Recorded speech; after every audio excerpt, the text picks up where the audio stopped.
21 సంవత్సరాలుగా తెలుగు వారికి సుపరిచితమైన వైశ్యరాజు జ్యువెలర్స్ మొట్టమొదటిసారిగా ఈ స్కూల్ యాడ్ లెక్క గంతగానం మొదలుతున్నావు. జర నిదానం చెప్పు, ఎప్పుడు వస్తున్నది, ఏడొస్తున్నది?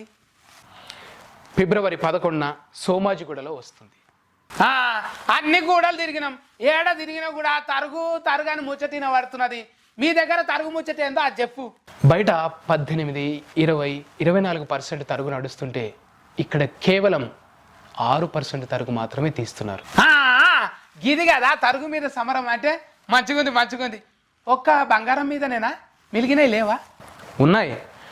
డైమండ్స్ పైన కూడా క్యారెట్ కేవలం 49,500కే ఎలాంటి మేకింగ్ ఛార్జెస్ లేకుండా ఇస్తున్నారు. డైమండ్ ఓకే, మరి ఏంటి లేదా? ఉంది. సిల్వర్ ఆర్టికల్స్ పై తరుగు లేదు, మజూరీ లేదు, జిఎస్టీ లేకుండా కేజీపై 15,000 వరకు తగ్గించి ఇస్తున్నారు. అబ్బా శభాష్ వైశ్యరాజు జ్యువెలర్స్. ఒక్క బంగారం మీదనే కాదులా, బంగారం, ఎండి, డైమండ్ అన్నిటి మీద పైసలు మిలుగుతున్నాయి. డబ్బున సోమాజి కూడా పోవాలి, సొమ్ములు కొనుక్కోవాలి. ఫాండి